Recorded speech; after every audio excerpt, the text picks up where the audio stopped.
Bonjour et bienvenue à toutes et à tous dans Multijoueur, votre rendez-vous jeux vidéo. Et bien aujourd'hui, oui, on est beau avec nos cernes, notre peu de sommeil, parce que la nuit a été très très courte. Merci PlayStation et ce magnifique State of Play auquel nous avons eu le droit la veille, au jour où nous enregistrons, parce que oui, l'émission, vous l'avez à partir du jeudi, mais nous, on est là sur le pied de guerre dès le mercredi. Et pour accompagner ce réveil matinal, Momo, comment ça va Mohamed ? Bonjour, ça va super. Mohamed qui a veillé jusqu'à tard. Évidemment, écoutez, oui, voilà, bonjour à vous deux. Et effectivement, oui, on est resté assez tard, mais en même temps, ça valait peut-être le coup, hein, bien sûr, parce qu'on a une conférence à la fois hyper rythmée, avec beaucoup de grosses annonces et des jeux qui me tardent d'essayer cette année ou peut-être d'ailleurs effectivement l'année prochaine. Ouais, on va en parler du planning. Assez bien établi, réparti évidemment. Sur 2027. Donc il y a plein de vidéos évidemment sur Jeux Vidéo Magazine. Oui, on a fait le live, etc. Donc ne vous inquiétez pas, tout est là. Il y a de quoi faire. Il va nous débriefer tout ça aussi. Et face à lui, Alex, le retour aussi de Game Cult. Ça, toi aussi t'as bien dormi. Un peu plus que Momo, mais ça, pas beaucoup, mais c'est les petites heures qui ont fait la différence. C'est les petites heures. On va voir ça s'ils sont bons pour ce débrief du PlayStation State of Play. Et oui, évidemment et forcément, c'est l'actu à chaud, vraiment à chaud.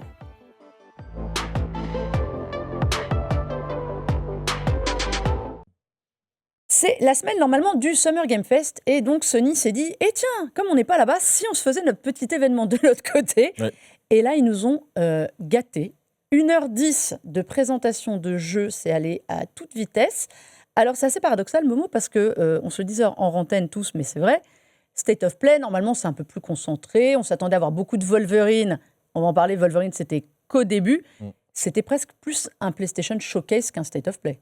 Ouais, finalement. Et ce qui est assez marrant, c'est de constater que précédemment, PlayStation avait deux façons de communiquer avec le Showcase et le State of Play. State of Play était plutôt des rendez-vous d'appoint dans l'année pour parler des jeux éditeurs tiers qui arrivent du côté de la PS5.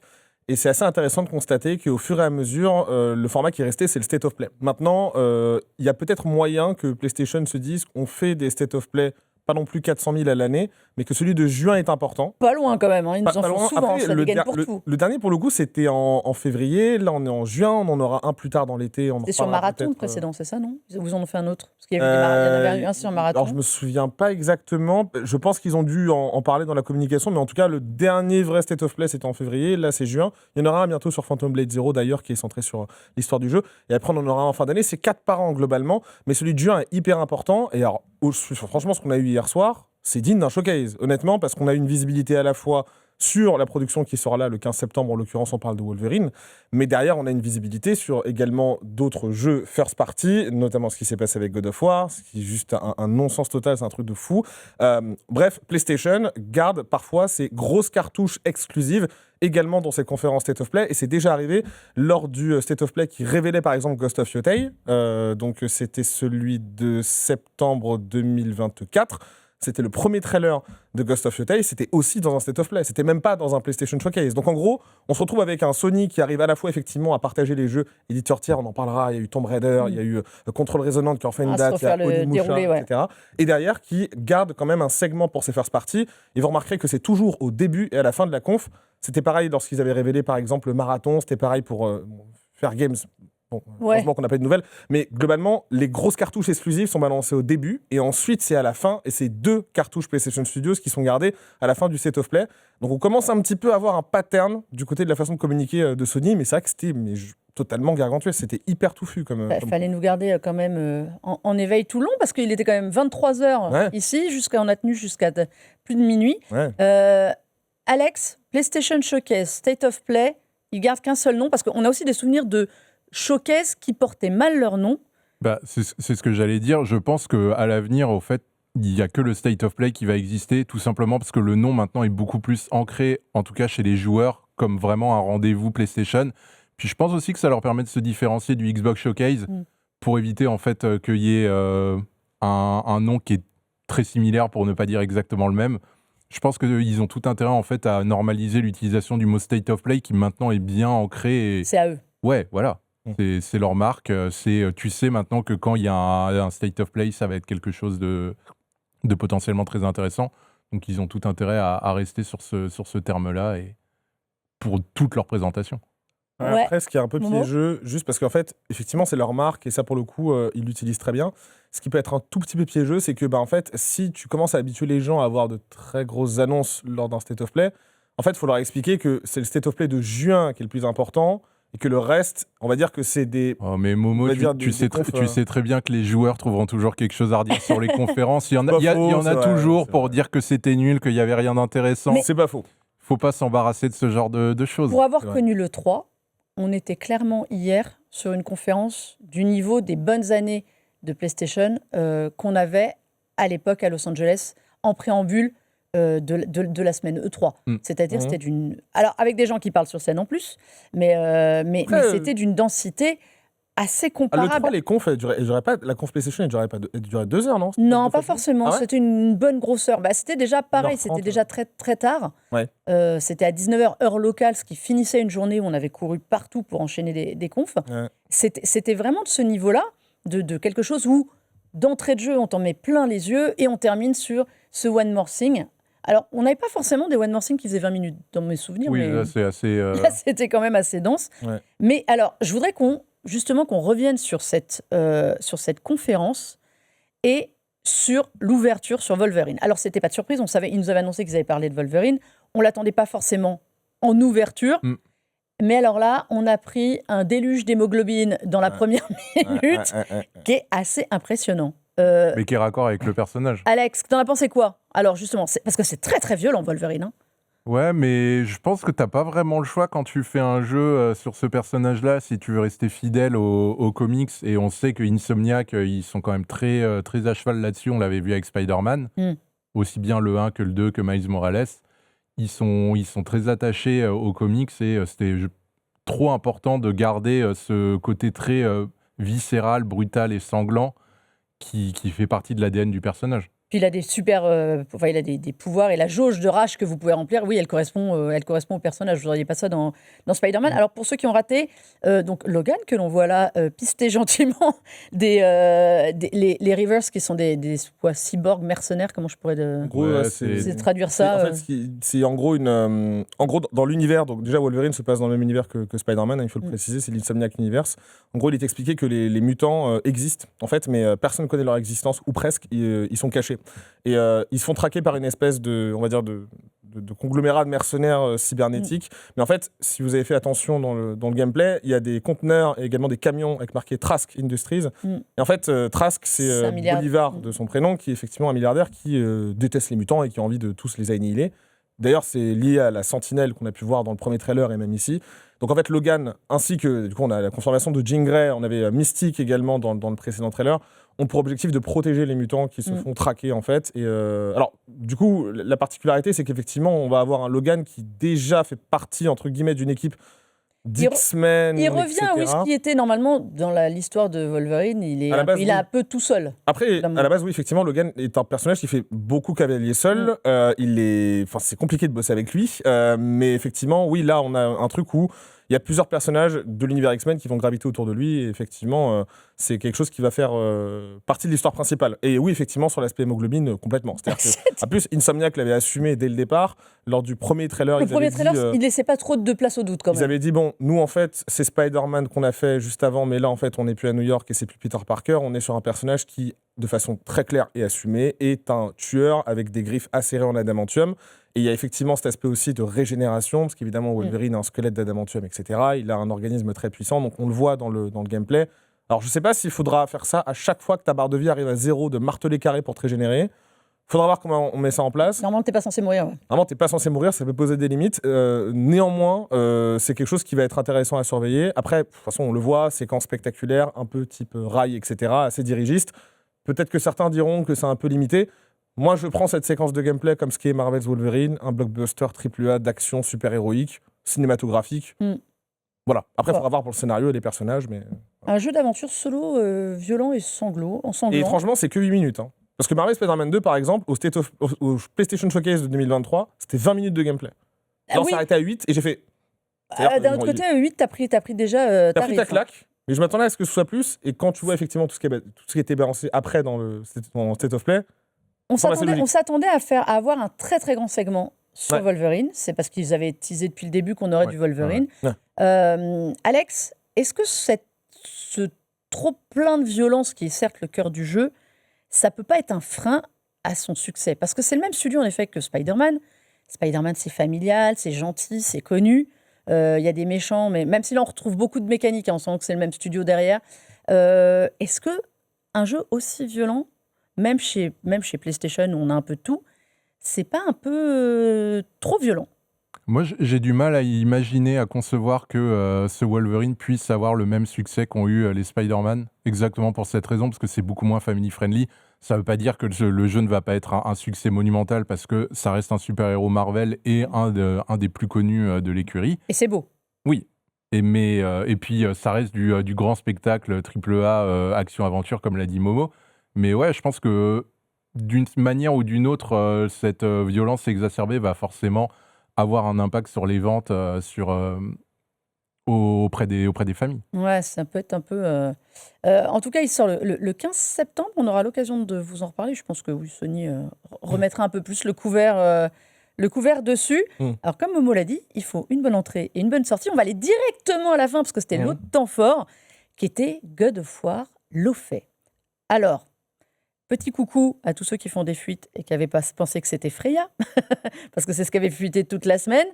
C'était bien un Goddess of War, mais ce n'est pas Freya. On l'a vu quand même assez vite qu'il lui manquait un peu la même... Après, Lofay, c'était aussi en rumeur, mais par contre, on parlait de préquel. Ouais. Visiblement, c'est pas une préquel. Non, et c'est donc les aventures de Faye ou Lofay, donc au choix, qui se trouve être dans la saga God of War, Madame God of War, Madame Kratos, la mère d'Atreus, qui meurt. Ça, on le savait. Spoil de fou, on le savait déjà depuis les autres épisodes. Et sauf que là, ils ont trouvé un moyen d'en faire, non pas un spin-off, ils y tiennent, c'est une nouvelle entrée dans la saga God of War. Elle se réveille au royaume des morts, des dieux morts. Momo, alors techniquement, pitch-nous ça bien. C'est donc Faye se réveille. Alors Santa Monica l'appelle l'Everyone. On n'a pas de traduction encore française, je crois. Ils disent que c'est un monde dans lequel toute la magie vient pour vivre et mourir, donc en fait, pas vraiment c'est l'au-delà des dieux. C'est une espèce de plan primordial dans lequel le chaos pur et la magie se retrouvent. Et alors par contre, il y a des dieux qui s'y retrouvent, mais est-ce que c'est tout le panthéon, enfin tous les panthéons, ou est-ce que c'est des dieux qui ont été tués dans une certaine mesure? Je pense que c'est ça, parce qu'effectivement, on est par exemple avec, il y a Sekhmet, littéralement, qui est dans la séquence de gameplay, donc mythologie égyptienne. On a la mythologie grecque, non. Guest également, qui est une divinité du panthéon bouddhiste, mongol. Donc effectivement, Faye se retrouve là-dedans, elle comprend pas trop pourquoi. Tout ce qu'elle veut, par contre, c'est s'échapper, et pour le coup, Santa Monica confirme que l'objectif pour elle, ce sera de retrouver le chemin vers chez elle. Je vois gros comme une maison l'épisode God of War avec la famille réunie, ça va être juste terrible, incroyable. Ça va pleurer dans les chaumières. Du coup, ce qui change effectivement, c'est que oui, on n'incarne plus Kratos. Et je me permets juste parce que on a pu voir effectivement des gens sur les réseaux dire que c'est Faye et que c'est pas très intéressant. Je vous rappelle qu'on parle quand même d'un personnage qui déjà a impressionné Kratos sur le plan du combat. C'est une guerrière géante, normalement. Elle est annoncée comme... c'est dans la saga God of War, c'est une guerrière ultime, redoutable. Déjà, juste, quand quelqu'un qui a tué Zeus, Arès, Poséidon te dit « tu te bats vachement bien, tu m'impressionnes », c'est déjà un compliment qui n'est pas volé. Effectivement, c'est une guerrière qui a guidé son peuple, qui les a cachés d'Odin pendant des siècles, et pour le coup, c'est quelque chose d'important. C'est un personnage qui a affronté Thor en combat singulier, qui a détruit Midgard en conséquence, et qui s'en est sortie vivante. Très peu de personnes peuvent le faire. Donc effectivement, ça a du sens aussi de porter ce personnage, et effectivement, contrairement à Kratos, c'est beaucoup plus aérien, ça c'est clair. Les séquences sont assez spectaculaires. On a la magie Jotnar que Atreus possède aussi dans Ragnarok, mais qu'elle possède elle. Une épée qui s'appelle Roof entre guillemets, qui est présente notamment avec une espèce de ruban pour oxyre les ennemis. Mais moi, le truc par contre, même si c'est très stylé, le cube qui parle, le slime, il s'appelle Frank. Ah, j'avais pas tilté sur le nom, il s'appelle Franck. Il s'appelle Franck. Ah, j'avais pas fait attention au nom. Et je suis pas sûr, alors apparemment ce serait une référence à Donjons et Dragons. Je connais pas trop le bestiaire de Donjons et Dragons, mais apparemment il y a une espèce de délire avec les slimes qui parlent. Je suis pas sûr, je trouve que parfois il fait un peu tâche, honnêtement, et même sur la box art du jeu. Mais il fait anachronique. Il fait un peu tâche, il fait un peu anachronique. Après, on voit bien que c'est un gloubi-boulga mythologique, quoi. C'est-à-dire qu'en fait, il va y avoir énormément de divinités. Et l'objectif, clairement, ça va être pour Faye de sortir de ça, quoi. Donc en fait, c'est de petit à petit grappiller un petit peu et s'échapper de ce plan-là. Donc on est sur un God of War qui est différent parce qu'il va mélanger plusieurs cosmogonies, parce que derrière on est sur un personnage qui est réputé comme étant ultra puissant, parce qu'on est entre guillemets dans le monde des morts où la magie prime, et surtout parce qu'il y a une épée et un slime qui parle qui vont aider Ouais, une mais géante. est-ce que c'est plus étonnant qu'une tête qui parle? Non. Donc voilà, chacun son c'est pas truc. plus étonnant. Après ça qu'au début, bon, je sais pas ce que vous avez ressenti, mais moi je vois le truc. Donc déjà évidemment tu comprends que c'est God of War, mais j'essaie de me raccrocher à un truc, je me dis je comprends pas, c'est quelle mythologie, etc. On essaie un peu de comprendre. Finalement on comprend que c'est un tout, etc. Et en fait c'est hyper fourni. Je trouve même artistiquement il se passe plein de choses et surtout techniquement moi vraiment le rendu des cheveux de Faye c'est impressionnant je trouve par exemple. Ah mais c'est Donc non, vraiment surprenant. le jeu est magnifique. On a quand même vu 20 minutes d'un jeu qui est en développement, parce qu'il a pour le coup aucune date de sortie. Donc ça sent. Ça a pas trop tardé. Bah, en Si tout tu cas, montes 20 minutes. Bah, c'est ce que je me dis, tu montes 20 minutes. Jason Schreier a dit que, un grand journaliste américain a dit que la sortie du jeu était plus proche que ce qu'on pouvait imaginer. Ouais. Donc, Bah, j'ai trouvé ça vachement peaufiné, affiné. Alors moi je vois pas tout. trop ça pour fin 26. Non, Ouais, mais plus ça même pour un début 2027. De toute façon, fin 2026, il ne faut pas y aller. Ouais, Donc, faut pas y aller. surtout quand on arrive avec un jeu pareil. Enfin, l'année dernière, ils ont attendu pour Ghost of Yotei d'être sûr que ce soit décalé. Donc, je pense qu'ils ne vont pas balancer un God of War face à GTA 6. T'en as pensé quoi, Alex ? Moi, j'ai trouvé ça très impressionnant, surtout parce qu'on n'en a pas encore parlé au niveau du gameplay, où c'est beaucoup plus aérien et dynamique, presque comme du Devil May Cry, ce qui va énormément changer par rapport au God of War, où grand respect à Kratos, mais il est un peu lourdeau et pâteau. Donc avoir un personnage qui bouge autant, c'est quand même un changement de dynamique qui est assez important pour Santa Monica. Donc très curieux de voir ce que ça donnera. Parce que là, je suppose que dans les séquences de gameplay qu'on a vues, il y a déjà un attirail bien développé évolué. et que ça va être amené moi je suis pas totalement sûr. Moi ma théorie c'est qu'en fait ça se passe au début mais par contre je pense qu'elle va débloquer des compétences mais de fou furieux. Alors que tu vois moi j'ai trouvé je pense qu'elle va être archi puissante. C'est marrant, j'ai trouvé qu'il y avait des mécaniques de jeu où j'avais l'impression d'avoir Kratos. C'est-à-dire dans les combats, tu veux dire? Dans les combats, j'ai retrouvé, en effet, c'est Kratos avec des cheveux longs sur certaines... En effet, c'est plus aérien. Je trouve beaucoup plus... Quand elle saute dans les airs et qu'elle met des coups d'épée partout. Mais j'ai trouvé que dans certaines mécaniques, j'ai l'impression de voir avec ses chaînes. Enfin, tu vois, il y a des trucs où... En fait, oui, tu vas reprendre certains éléments. En plus, ils avaient expliqué dans l'article PS Blog qu'ils avaient mélangé à la fois le gameplay des combats modernes de God of War, Ragnarok et 2018, et aussi l'aspect des combats en Grèce, en fait. Ouais, non, il y a un mélange des deux. Il y a clairement un peu Best of Boss World, pour ne pas citer Anna Montana, mais en gros, oui, c'est vrai qu'on a cet aspect, même si elle est plus légère et plus agile, c'est vrai que tu as cet aspect un peu lourd, etc. Après, il faut dire les choses, c'est comme ça que les dieux se battent, tu vois, j'imagine. Donc voilà, après, elle a sa propre personnalité sur le truc et tout. Moi, franchement, je suis hormis surpris, hormis le cube de slime. Hormis le cube, vraiment, le cube, il va falloir qu'on m'explique, quoi, parce que... Enfin, ça peut être expliqué, mais moi, ça m'a fait trop bizarre, quoi. Alors, le combat contre le boss... Tu sais, t'as le cube, il est à côté, t'as le blob, il fait bloup, bloup, il bouge comme ça, il donne un coup dans le dos, tu vois. Ça m'a fait trop bizarre. Mais il parle, il va être là en aide, c'est bizarre. Ils veulent se prendre moins au sérieux, peut-être. Peut-être que lui donner, parce que c'est un personnage qui est hyper sérieux. Ouais. Et c'est vrai que Kratos, qui avait son côté aussi, qui est quelqu'un de... Il y avait Mimir pour ça. Donc il avait, voilà. Ils font un pendant, je pense, pour que ce soit pas non plus trop austère, trop sérieux. On va voir qui elle aura aussi face à elle. Dans l'ensemble des dieux. Alors moi, ça m'a fait, je ne sais pas vous, mais je pense que c'est plus le design. J'ai eu des moments où j'ai l'impression que il y avait du Hellblade dans les graphismes, dans la façon de lancer. Alors c'est peut-être juste qu'il est peut-être fait sous Unreal Engine aussi. Non, ça m'étonnerait, ils ont tellement... Non, c'est leur moteur perso, par contre. On est d'accord, c'est censé être leur moteur perso. Je pense qu'ils sont inspirés d'Hellblade, par contre. Mais il y a du Hellblade, on est d'accord. Il y a un peu le 2, moi j'ai trouvé beaucoup du Hellblade 2. Ouais, clairement. Donc on verra quand ça arrivera. En tout cas, God of War l'a fait. Et c'est la même actrice qui a été reprise, je voulais vous le signaler. Deborah Ann Hall qu'on voyait... Dans Daredevil. Mais c'est Karen Page. Voilà. C'est elle-même. On a fait beaucoup de reproches à Sony de ne pas avoir d'exclusivité, donc ils ont un peu balancé quand même dans le State of Play. Troisième jeu qu'ils ont balancé, c'est Until Dawn 2. Oui, c'est vrai. Alors, j'avoue que c'est pas celui que j'attendais forcément le plus. Franchement, il était temps. C'est vrai, toi t'attendais Until Dawn ? Il était temps, parce qu'en fait, le truc, c'est que ça fait déjà plusieurs mois que les rumeurs disaient que Firesprite allait travailler sur Until Dawn, sans vraiment plus d'informations. Parce qu'évidemment, à la base, c'était... C'est les spécialistes de la VR, donc on pouvait s'attendre à un Until Dawn VR. C'est vrai, mais je pense qu'ils ont un peu lâché le truc. À la base, forcément, c'était Supermassive, mais en fait, Sony a gardé la franchise Until Dawn. Le truc, c'est que quand Ballistic Moon fait le remake d'Until Dawn, ils sortent une scène post-générique qui tease un 2. Le film sort, il marche pas, et en plus, il est pas très bon. Donc on se demandait, est-ce que vraiment ils allaient continuer ? Fire Sprite, pourquoi pas ? Je pense qu'il y a une possibilité. Par contre, je suis plutôt content qu'ils aient opté pour un truc complètement différent du premier. On oublie le chalet dans les montagnes, on part sur une jungle tropicale, ça n'a rien à voir. T'es dans un autre univers. Dans un tout autre truc. Mais voilà. Et par contre, ce qui a été précisé par les devs, c'est cet aspect. Alors, pour ceux qui ont joué à Until Dawn et qui connaissent, vous savez qu'il y a des moments clés précis où effectivement tu dois faire un choix et ça a une conséquence directe. Ils ont précisé que chaque choix, et surtout les relations entre les personnages, va avoir un impact beaucoup plus important. C'est-à-dire que c'est plus uniquement sur des événements précis, mais c'est toute une séquence de ramification et comment votre relation avec les autres personnages évolue et comment vous choisissez au fur et à mesure du temps qui a un impact sur qui meurt ou qui vit et qu'est-ce qui se passe. C'est plus trop uniquement je saute et je meurs ou je saute pas et on m'attrape. C'est plutôt une évolution plutôt exponentielle, faudra voir. On l'a vu, la scène où tu sautes et tu te rates. Oui, effectivement, ça a été montré. De la falaise. Mais, est-ce que je saute toute seule ? Est-ce que je le pousse ?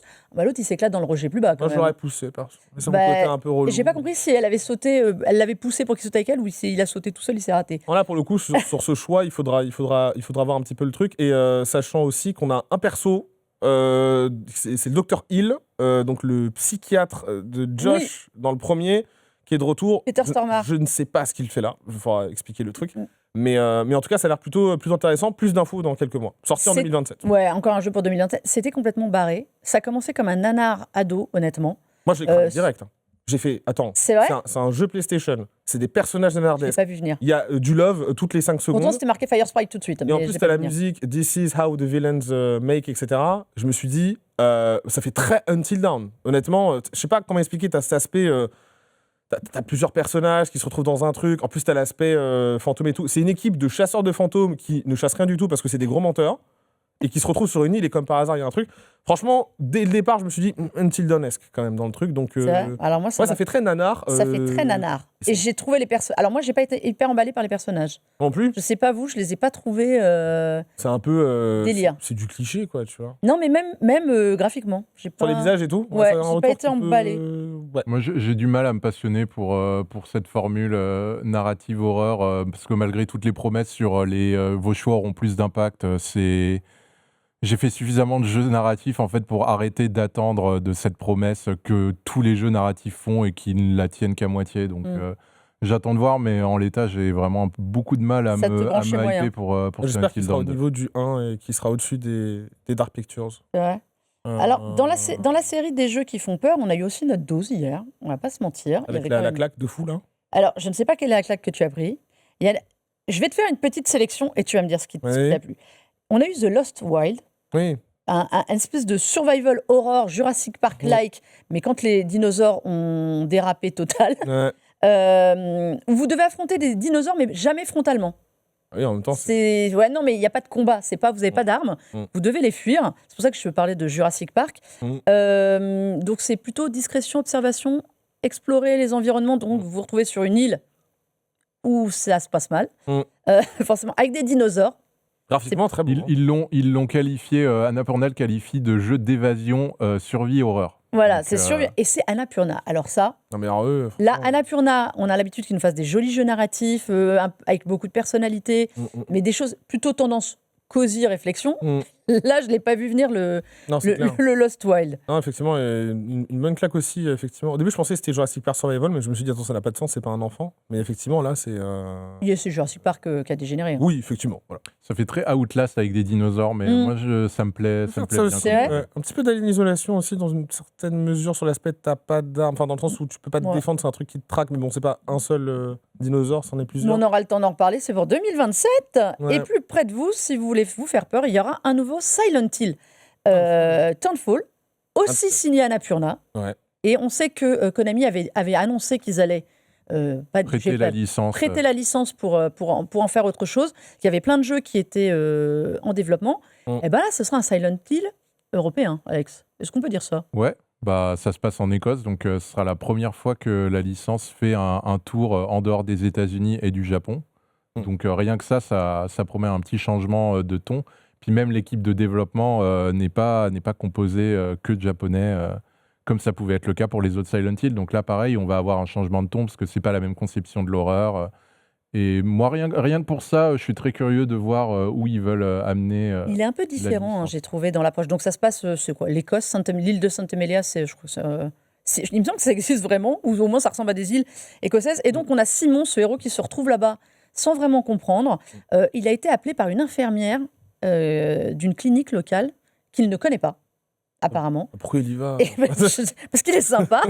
Et donc il se retrouve, alors c'est très drôle, il a cette espèce de télé à tube cathodique portative pour résoudre. Et j'ai trouvé qu'il y avait vachement, enfin dans les images qu'on a vues, beaucoup de casse-têtes, beaucoup d'énigmes, mais apparemment c'est vraiment le cœur du jeu. Alors évidemment, vous allez avoir de l'eau de mutants, zombies et tutti quanti affronter pour essayer de comprendre ce qui s'est passé sur cette île, qu'est-il advenu aux habitants. Et il y a cette ambiance hyper rouge.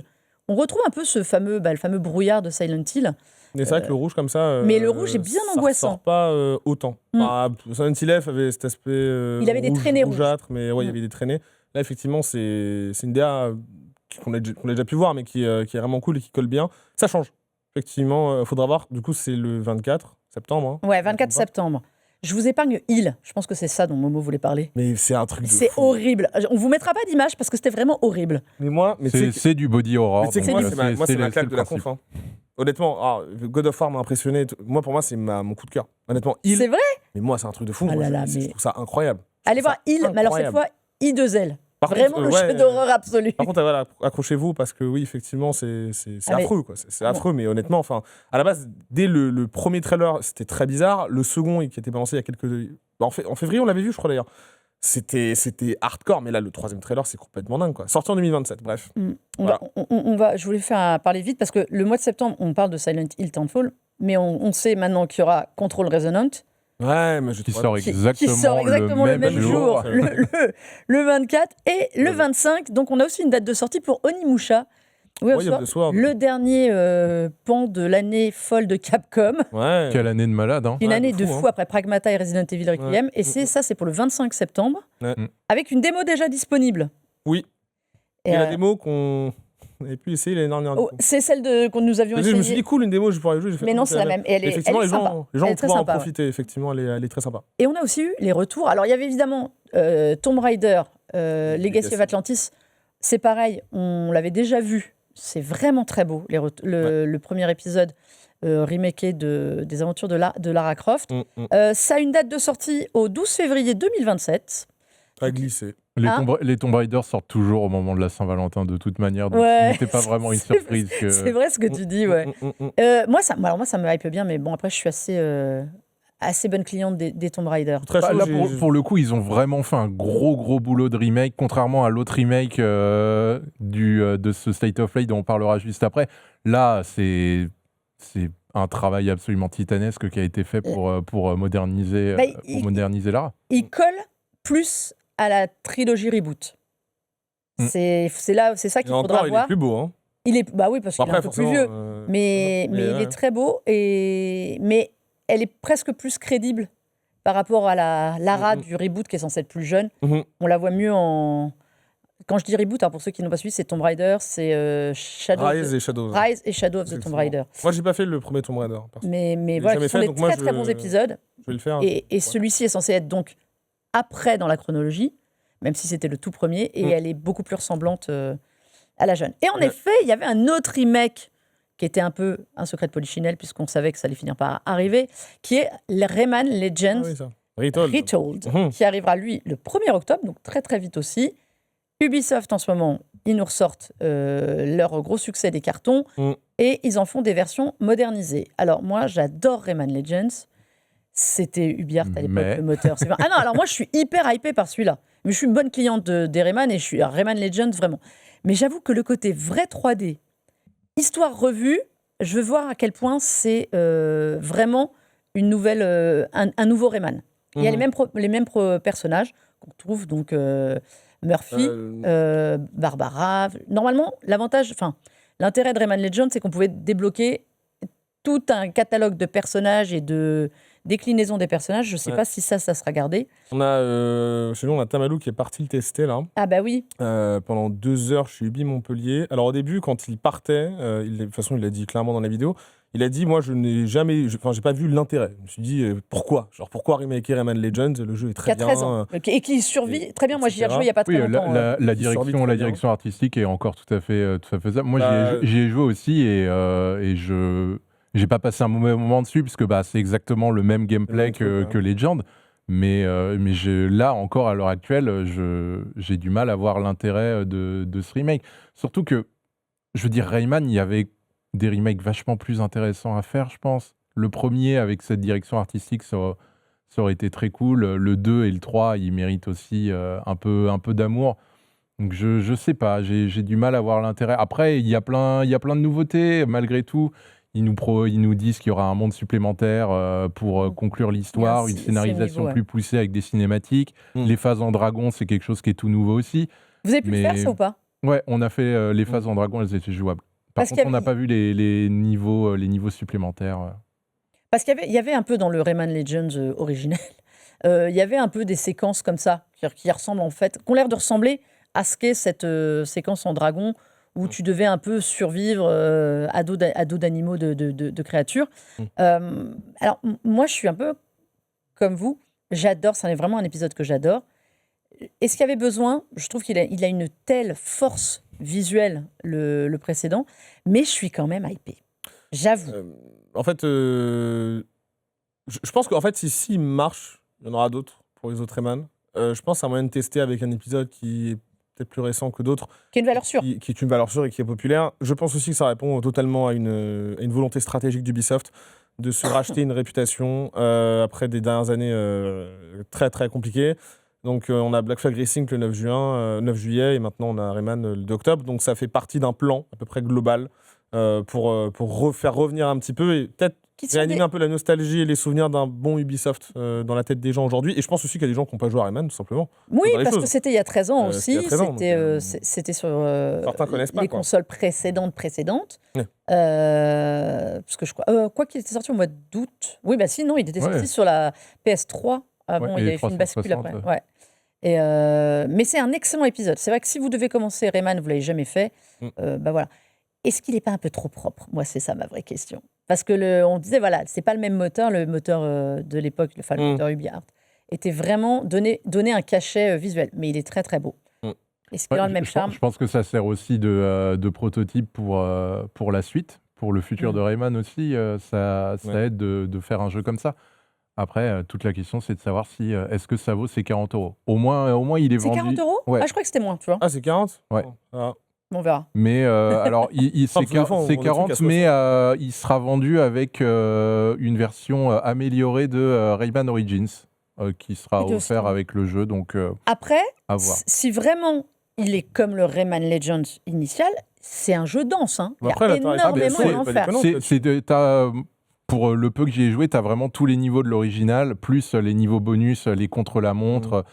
On n'a pas pu faire les merveilleux niveaux musicaux, mais ils seront également de retour. Ah, ils sont de retour? Il y en aura même un petit peu des nouveaux. Parce qu'il y a quand même un truc que moi je veux dire sur Rayman Legend et pourquoi je le défends sans arrêt, c'est que je le mets dans la même catégorie qu'Astrobot, qui sont ces jeux, quand vous avez des jeunes enfants, qui vous permettent déjà de jouer à plusieurs, et celui-ci encore plus, puisqu'on pourra jouer jusqu'à 4, mais qui permettent d'initier des jeunes enfants à toutes les mécaniques du jeu vidéo. Et quand je dis ça, c'est de la plateforme, du run, du combat, tout ce que vous voulez, et ils peuvent savoir ce qui les intéresse. Et je trouvais que c'était vraiment la force de Rayman Legends, qui monte beaucoup plus vite en difficulté qu'Astrobot, en revanche, mais qui avait cette force de la diversité, de la variété des gameplays, et vraiment, c'était une force, et j'espère que ça, ils l'ont gardé, parce que puisqu'ils disent cibler aussi une nouvelle génération, c'est hyper important de garder ce cœur du jeu qui n'était pas autant dans les graphismes colorés, vivants. La musique, magnifique musique de Christophe Ferral, je crois qu'il est de la partie là. Mais ça faisait partie, je trouve, de l'ADN du jeu d'être capable de s'ouvrir à tout le monde. Et pour moi, c'est une référence Rayman Legends là-dessus. J'espère vraiment que cette capacité de difficulté soit gardée. Et surtout, moi, je suis content que Ubisoft se décide enfin à plonger dans les remakes. On pourra dire ce qu'on veut, toutes les critiques habituelles sur sur ça, mais c'est quand même un poumon économique dont ils ont bien besoin actuellement, Ubisoft. Et franchement, si Capcom peut sortir un remake toutes les semaines, je pense que Ubisoft devrait aussi avoir ce droit, donc qu'ils y aillent, si ça leur permet... Au vu des franchises importantes qu'ils avaient avant, en plus. Si ça leur permet de pouvoir respirer économiquement, foncez. Et c'est le héros emblématique quand même d'Ubisoft. Hein, ça fait pas 30 ans qu'il est là pour rien, ce petit Rayman aussi. Non, ça fait un moment. Pour finir, messieurs, je voudrais finir vite fait sur 2 jeux qui ont été, je dirais pas des incongruités de la conférence, mais qui m'ont fait beaucoup rire. C'est le retour de Stuntman Hollywood, la licence où vous devez faire des cabrioles. Voilà, vous êtes un cascadeur. Je connaissais pas au début, j'ai rien compris. Ah mais...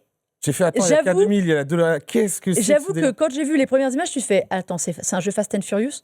Non, c'est un jeu K2000. Moi, en fait, quand j'ai vu que c'était développé par Saber Interactive, je me suis dit c'est une simulation. Mais c'est génial, c'est n'importe quoi.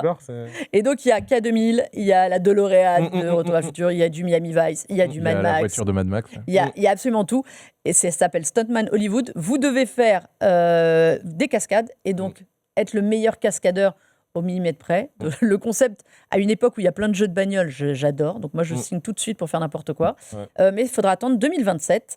Et l'autre jeu qui était aussi très beau, intéressant et qui arrive beaucoup plus vite le 2 octobre, c'est Ace Combat 8, qui revient. Ça fait 7 ans qu'on n'a pas eu de licence Ace Combat, donc le jeu de combat aérien. Vous allez pouvoir tout faire. Avec un aspect narratif important, émotionnel et tout. C'est juste un peu bizarre parce que, genre, il y a des moments où c'est archi beau et d'autres moments où c'est moins beau. C'était un peu Top Gun quand même, non? Il y avait un peu très Top Gun. C'est évident, t'as l'aspect, on est une équipe, machin, le ciel est à nous, on va sauver des gens, machin. C'est très cinématographique et tout. Ouais, plutôt sympa. Je sais plus, quand est-ce qu'il sort. Le 2 octobre. 2 octobre, voilà, donc comme si, franchement, septembre, début octobre, ça n'a le fin septembre, début octobre, commencez à prendre votre respiration parce que jusqu'au mois de novembre, ça va être dur. Ça va être complètement dingue. Mais oui, en tout cas, pour ceux qui... j'ai cru comprendre que ceux qui apprécient Ace Combat ont été plutôt convaincus. Bah, moi, j'aimais bien Ace Combat. Et tout. Oui, affaire à suivre, effectivement. Ace Combat 8, Wings of Steel. On vous a pas parlé de Kemuri, qui était rigolo, mais on aura l'occasion d'en reparler. Un jeu un peu rythmé, le jeu des anciens de Tango. Avec Ikumi Nakamura, là. Ouais, exactement. Qui fait un peu Ghostwire Tokyo dans l'idée. Ouais, complètement. Mais pas trop, mais en même temps, si. Mais en coop à 3 joueurs. Mais en coop à 3 joueurs, vous devez aller chercher des yokai et tout. Enfin, c'était un peu bizarre, mais j'ai trouvé le trailer hyper dynamique. Oui, par contre. Mais t'as raison, très Ghostwire Tokyo. En fait, quand tu vois le truc, c'est avec la fenêtre et tout. Ouais. Quand t'as Ikumi Nakamura qui arrive, je dis ah bah c'est pour ça qu'on traque des yokai, d'accord, parce que ça fait un moment qu'elle est sur le dossier. Mais voilà. On arrive au bout de cette émission et vous avez vu, on a fait que du PlayStation State of Play parce que c'était tellement dense. On a des choses à vous raconter pour tous les prochains mois. Donc voilà, on ne fera même pas les jeux du Noroko, tant pis. On ne parlera pas des conférences et du Summer Game Fest qui arrive. Voilà. C'était ultra dense. Mais on aura le temps et l'occasion de débriefer bien sûr. Les conférences de tout le mois de juin parce qu'il y a beaucoup de conférences qui arrivent au mois de juin. Effectivement, et là pour cette semaine, on a bien commencé là. Franchement, c'était assez dense. Ça va se demander ce qu'il y aura chez Geoff et chez Xbox. On est d'accord. Surtout que là... PlayStation avait l'habitude de lâcher quand même quelques billes à Geoff. Je ne sais pas ce qu'ils lui ont laissé, là, les miettes. Ça se trouve, ils ont laissé Intergalactique. Bon, rien du tout, je pense. Moi, je pense rien du tout. Je sais pas. On verra. Ils ont aucune raison de lui laisser quoi que ce soit. Après, je pense que Geoff s'en sortira très bien sans eux aussi. Il va survivre sans. Oui. C'est pour ça. Effectivement. Mais bon, merci beaucoup tous les deux. Merci Vous allez pouvoir retourner récupérer vos heures de sommeil. Super. Avant d'attaquer le programme de la fin de semaine. Alex, merci. On te retrouve sur Gamecult. Toujours, avec tout le débrief du State of Play et la suite à venir. Et puis Summer Game Fest, pareil, on va faire un gros débrief aussi, un suivi en live, tout ça quoi. Et bien il y a de quoi faire entre la conférence Summer Game Fest vendredi et le Xbox Showcase dimanche et toutes les autres petites confs entre temps. Carrément. Momo, pareil, même programme sur Jeux Vidéo Magazine. Comme lui, mais pas sur Gamecult. Mais oui, sur Gamecult. Sur Jeux Vidéo Magazine, oui. On va faire des lives toute la semaine, on fera plein de vidéos, etc. Donc restez à l'affût, on a pas mal de jeux décidément à découvrir cette semaine et beaucoup d'actu. Voilà. Et vous pouvez aller lire plus en profondeur tout le débrief déjà du State of Play chez ces messieurs. Voilà. Et nous, écoutez, vous pouvez retrouver cette émission évidemment comme toutes les semaines en multidiffusion sur la chaîne Tech & Co, sur le site BFM Tech et la chaîne YouTube BFM Tech et la plateforme RMC BFM Play, et nous entendre évidemment en podcast absolument partout. La semaine prochaine, pas d'émission Summer Game Fest, on vous a fait une émission spéciale Dragon Quest, et bien oui, les 40 ans de cette licence. Si vous ne connaissez pas, écoutez, on en a 2 invités très très passionnants en plateau pour vous livrer tous les secrets dessus. Et nous, on se retrouve un peu plus tard pour débriefer toutes ces conférences. En attendant, jouez bien et à très vite.